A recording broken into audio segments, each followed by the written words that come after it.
6 weeks on a motorcycle, 160 kilometers of dirt today, day 13 of a fast, 42 degrees forecast for tomorrow, and my tank bag strapped onto the back seat that's about to come loose at the worst possible moment.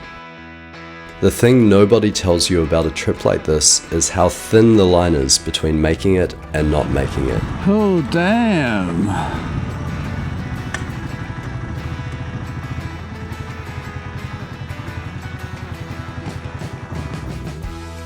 Today, I almost found out.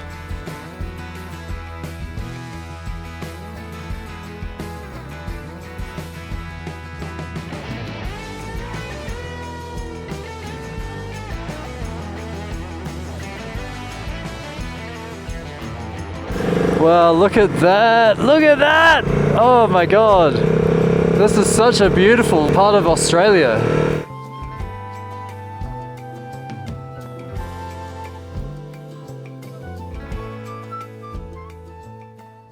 Good morning.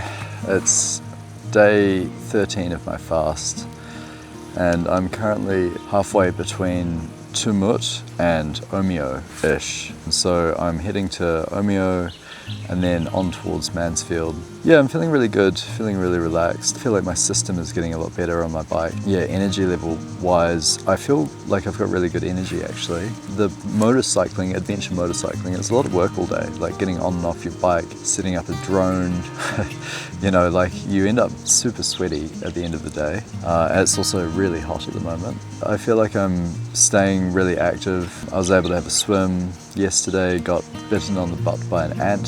So yeah, just looking forward to continuing. But yeah, day 13, I'm feeling great. Today I'm gonna head to Omeo. It's about 170 kilometers away. I'll fuel up there. I've also strapped my tank bag to the back seat of my bike. So this is the first time I'm trialing that. The convenience of having the tank bag right there accessible versus the inconvenience of having to stand up with it is incomparable. So I'm really excited to ride Hunter freely today and not have a uncomfortable up and down journey. I've just left the campsite. So now, oh yeah, okay, this is what I'm talking about. I made the right call.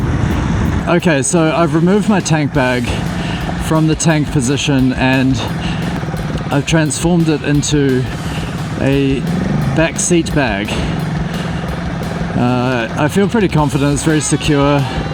It just means that I can ride standing up, which is so good because this is what this requires. I'm happy to have this and not tarmac for a bit of a change. So how did I achieve this with my Garmin? I had to really engineer it. I had to tell it, this stop, this stop, this stop. It was constantly redirecting me to the highway route, but it wouldn't tell me to go down this track. I need to get into the GPX game. Maybe I should try to do that for Taz. Try test out a GPX, see if I can find some online. I just have no idea where you get them from. Like, do you have to get them from a mate, or do people publish them? How reliable are they? Do I buy them? I kind of thought that Garmin would have a bunch of maps, and I kind of thought that it would have popular routes that other riders would do. And it would be great if you knew which type of bike they were riding it on as well, and which tires. You could see if it's a good fit for your bike, and even their skill level, and they could rate the track. Oh, this is nice. It's nice to have a bit of off-road for a change. I've had so much tarmac in the last few days. This is a good first stretch of off-road, serious off-road I've really had. This valley is called Nariel. The creek runs north out of the Bogong High Plains, joins the Mitta, and eventually becomes part of the Murray River. The road I'm on follows the water. The Jait Mathang walked it long before there was a wheel in the country, on their way up to the high plains for the moth harvest. The dirt I'm riding on remembers all of them. Yeah, so the only issue with this tank bag being on the back is when I sit down, it really squishes in my bag.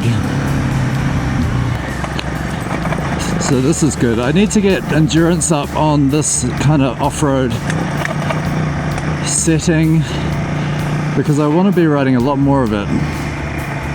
But it is exhausting. It's so much harder than riding on the road. Okay, I just need to remember my turns. Feeling a bit dusty.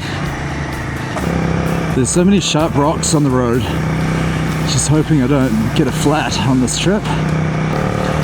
Woo! So good to be out here. It's kind of like the hiking of walking, you know? It's like walking on the street is like driving on the tarmac versus walking in the forest is like off-road adventure motorcycling. Give my legs a bit of a rest. It definitely just feels better when you're on top of the bike when you're off-road than if you're sitting down. You just feel shaky when you're sitting down, or at least I do. You know, I haven't dropped my bike this entire trip. Testament to Hunter for being such an easy bike to ride. I haven't dropped him for a while actually, which is good since I really first got him. He's quite easy to correct. Like if I do have an oopsie, you don't have to work too hard to correct him. Definitely working my quads out. Definitely need to get my motorbike fitness up. It's super weird when I sit down. I have to kind of like sit forward to get my backpack in. So I definitely wouldn't want to do it on long tarmac rides, have this tank bag strapped up to the back. But yeah, I think I've got to sort it out. I've either got to go no tank bag or get a smaller tank bag in Melbourne. Hunter's just eating it up.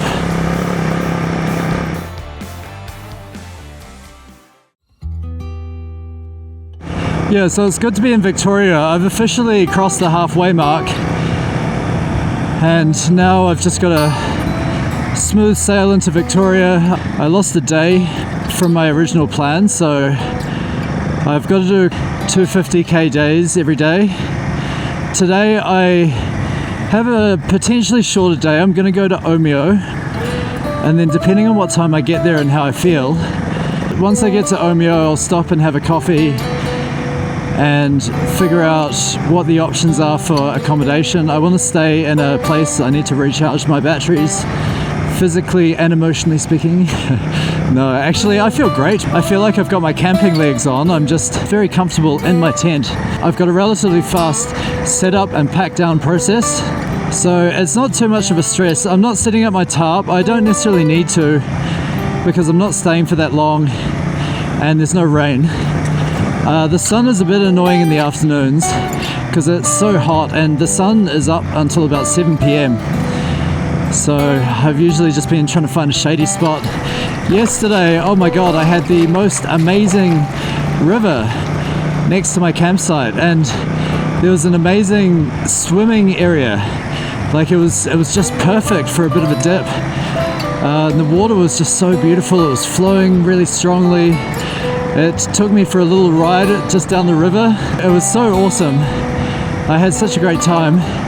I had a full-on bath, had a wash after a couple of days without a shower, so that was really good. So feeling fresh today.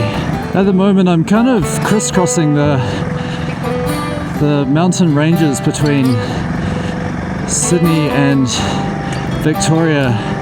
Oh, my legs. Oh. Jesus, 164 kilometers to go. Oh man, my legs are so shot. It's a really good exercise though. Woo! I can feel the acid build up in my thighs.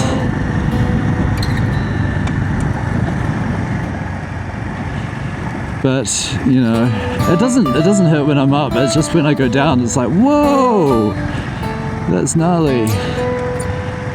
But I do have to work on my off-road fitness.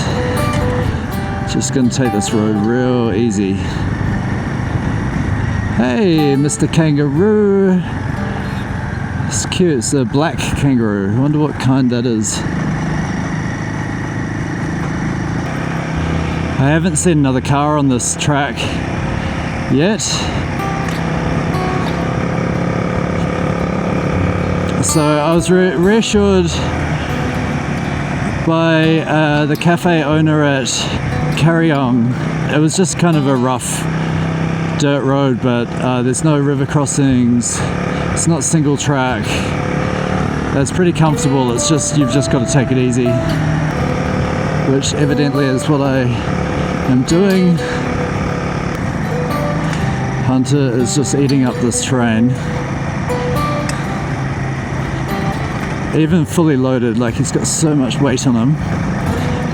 He's really getting through it. Okay, that's been an awesome track so far. Very simple.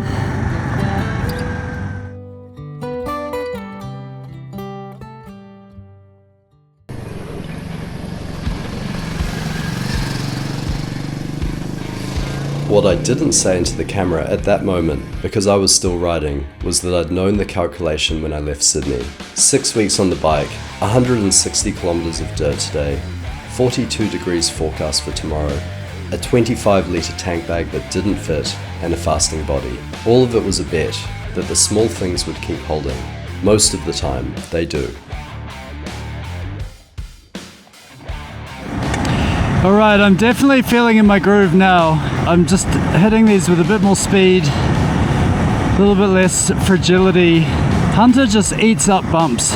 As long as I'm standing on the pegs, he is just flying over them. They hardly affect him. I haven't had the shocks bottom out once. Certainly on my last bike, they bottomed out all the time, especially the front shock. Oh yeah. ABS is turned off. I'm coming down to my first waypoint. Absolutely eating it. The only thing I'm concerned about with this bike is just the amount of luggage I've got on it. I have got a substantial amount of luggage. It's quite a heavy bike, fully packed. But he's like a horse. Just keeps going. Just have to take care of him properly. I've seen one other car on this road so far today, and he was absolutely motoring. I actually do need to be careful for oncoming traffic. Yeah.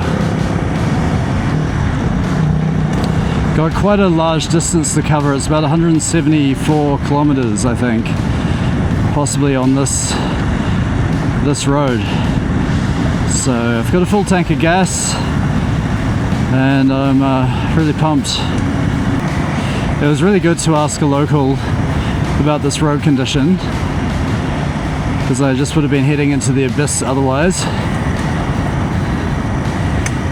So far so good. This is a great first off-road for my trip. This is such a beautiful part of Victoria. I believe this is Victorian High Country. It's pretty high. Look at that view. For thousands of years, First Nations people walked this country on the way up to the Bogong High Plains. They came in summer when the bogong moths gathered in the rock crevices of the Alps in their millions. The moths were food, ceremony, gathering.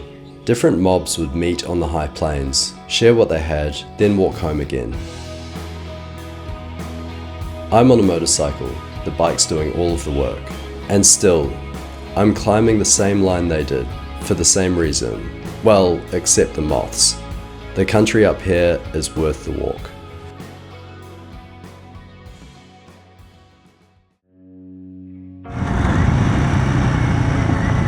Omeo, this way.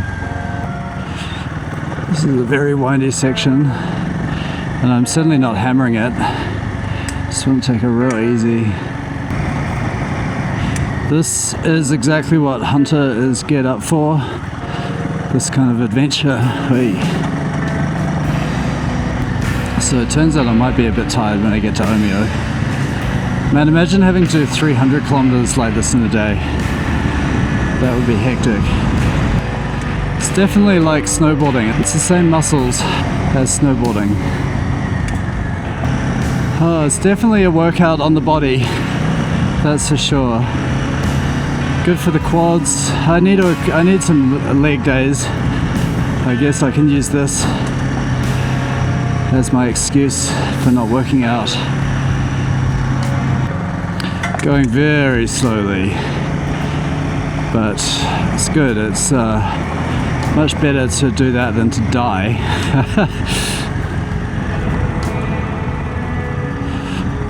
Oh damn!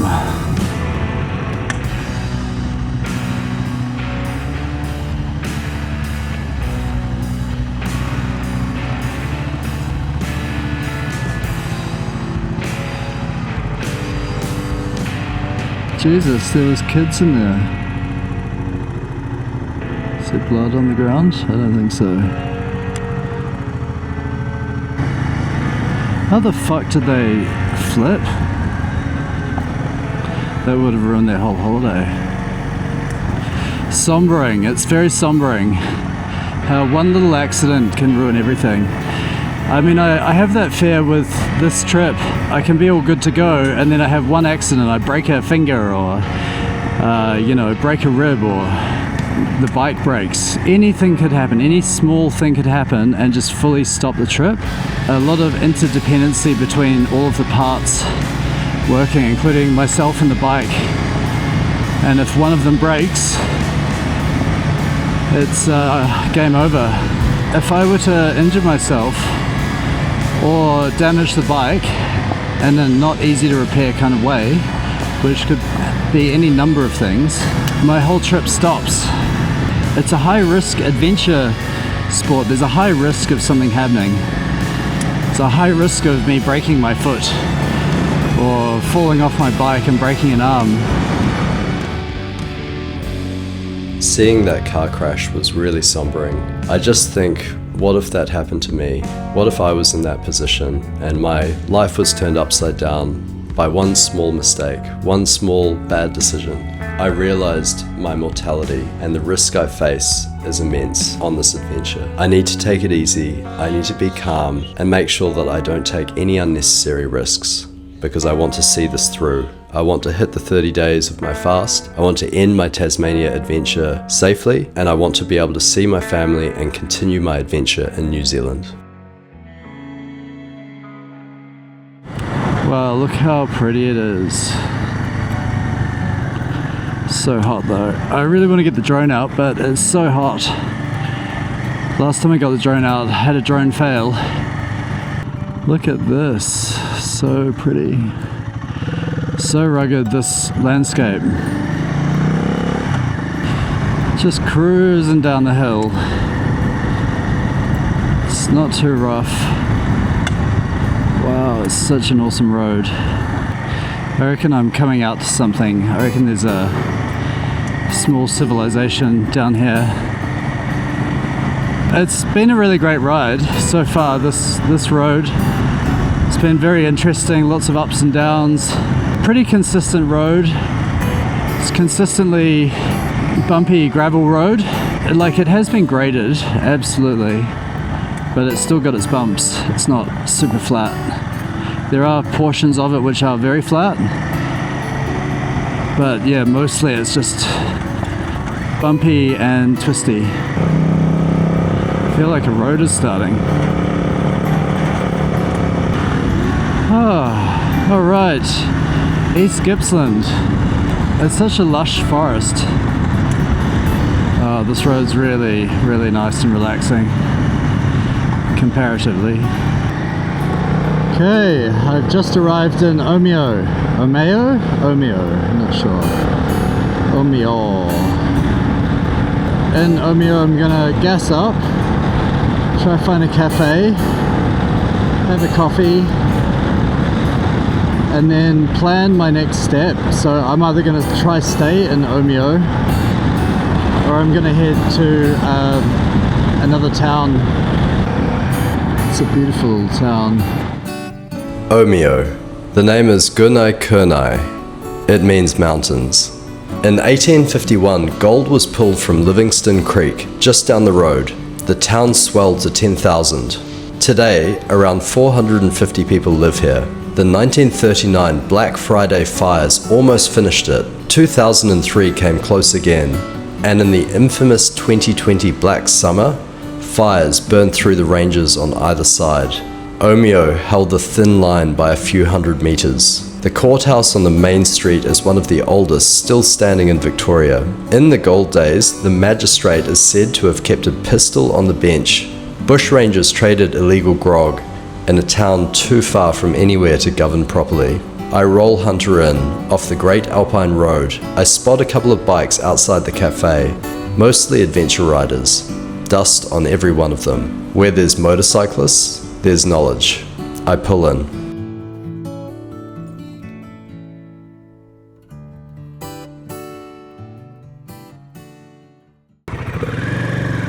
So I'm heading off from Omeo, up to Hotham. Whoa. Man, it is such a hot day today. But yeah, so about 50 kilometers away is Mount Hotham. It's a ski resort, that's where I'm staying for the night.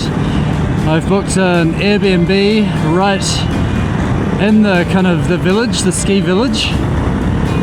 So that's going to be fun. It's in the ski village but off season, so it should be quite an interesting place.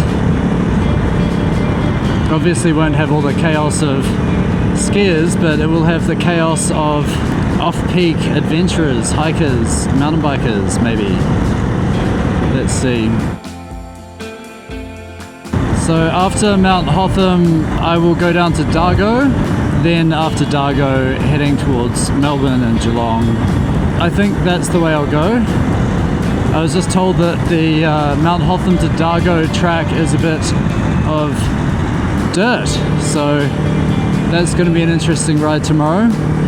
Well, there were so many motorcyclists at Omeo. It seemed like a motorcyclist haven. So everyone was meeting up. So from Mount Hotham I have two options. I can either go up to Bright or down to Dargo. So I'm actually really excited to get to my destination, just chill out. Haven't had a rest day in a few days, so this will give me a good half a day of rest. And then after today I've got a bit of a long drive, like there's probably about 600 kilometers to cover. It's Tuesday, Wednesday, Thursday. So 300 kilometers per day to get there by Thursday.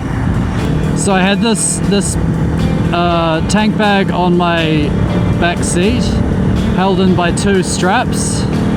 One of the straps came off.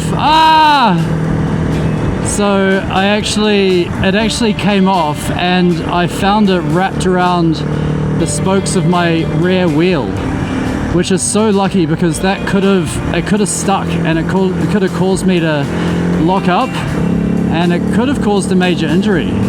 Like, it's lucky that it broke. So fortunately it did break. I had a quick look, I didn't see any damage to the wheel, but yeah, pretty serious. And it's annoying because it's kind of when I thought, oh, okay, this will never come off, it came off.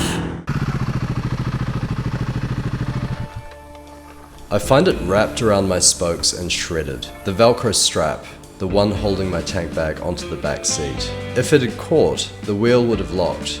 Best case, I'd be looking at shredded spokes and a bike that won't roll out of here.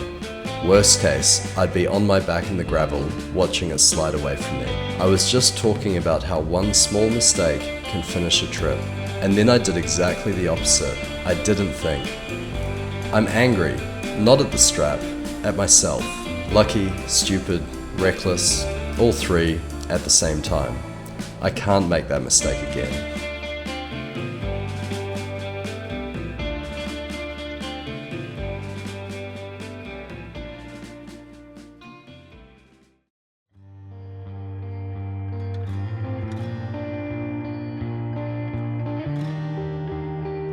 The Airbnb listing said studio apartment with mountain views. What it didn't say was that the studio sits inside a ski resort, hundreds of rooms, and exactly 0 other guests.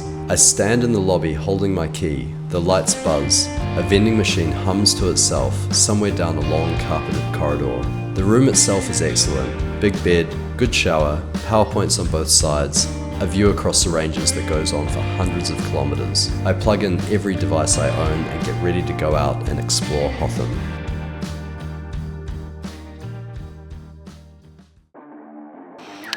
Alright, so I'm gonna go down to a local cafe / bar and do some editing.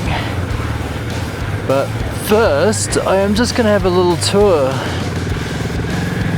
So I'm not gonna go very far, but I'm just gonna have a quick drive around, see what's up here, see if there's any cool locations I should check out. So I'm at Hotham. So you can see it's all geared up for snow activity. There's the chairlift that comes up from a lower. I've never skied this field. Ski and board hire, shops, dining equipment. I wonder if these are all closed. Looks pretty closed, like there's not many people out. Summer trainer, sick. What is up here, I wonder?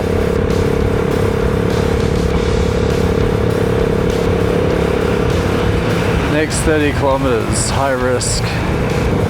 Wow, look at this place, so amazing. So there's another field over here, another set of lifts. That's definitely a bit of a steeper hill. It's incredible to think that this would be covered in snow during winter. And you can just ride up it in summer.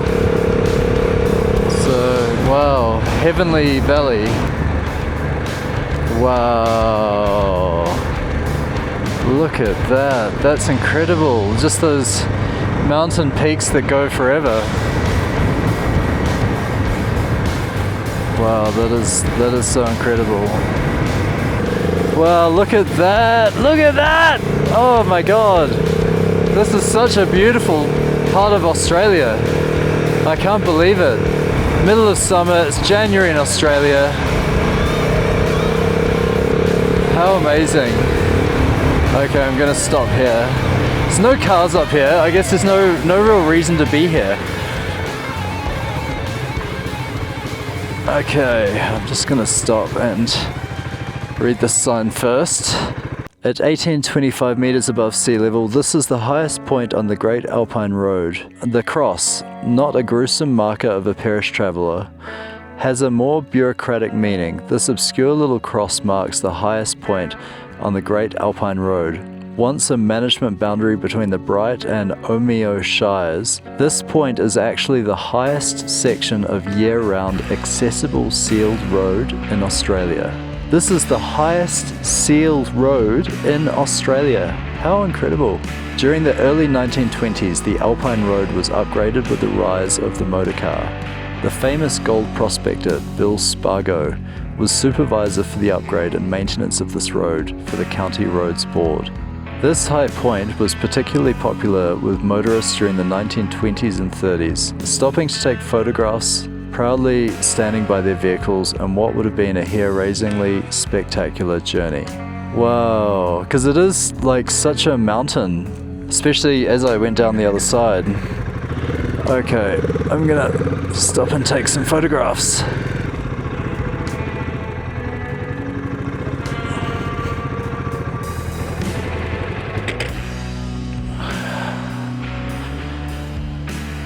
Wow, it's very cool though. Let's have a look at this.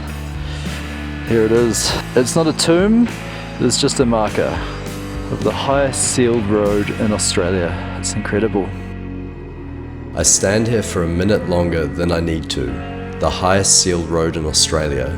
The sign tells you who built it, when and how, but it doesn't tell you what it cost them.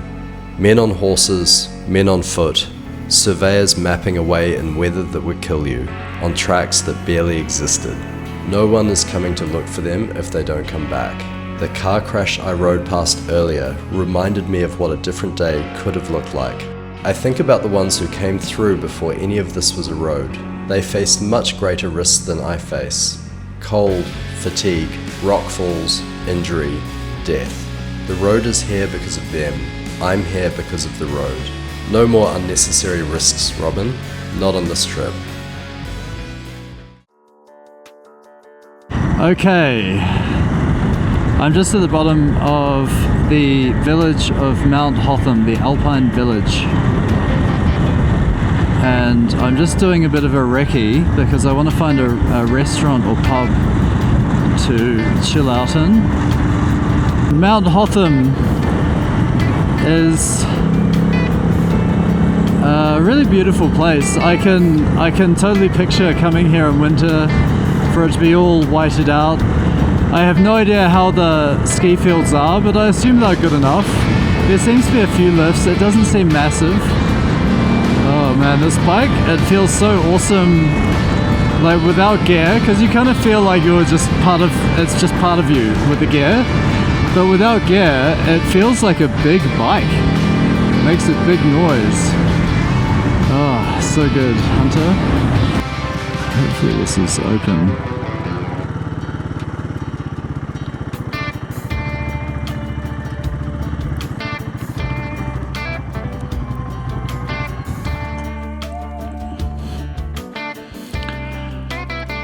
Alright. Oh, it smells so good in here.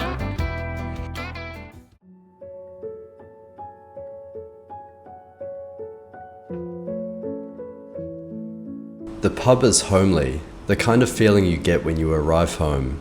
I felt like I could spend a lot of time here. A woman behind the bar slides a hot tea across to me. I take it outside. The mountains are turning. Pink first, then orange, then the deep red that only comes off mountain ranges in the late afternoon. The ranges fold into each other all the way to the horizon. Tea, my book, mountains, a sunset, a bench to sit on, a bike that brought me here, and a body that's still in one piece.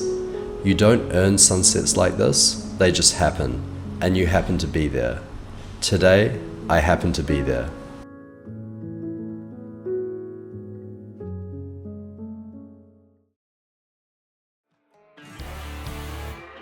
Thank you for joining me on this adventure. Tomorrow I'm heading from Hotham down to Dargo, and then I'll find a place to camp on the other side of the mountains in Victoria, near Melbourne. The following day, the plan is to stay near Geelong, and then I'll have an easy entrance onto the ferry. It's getting hotter though. It's hot as fuck. So I need to be careful, I need to stay hydrated, and I really need to make sure that I take care of myself. Adventure isn't easy, but it is exciting, it is thrilling, it does make for a memorable story.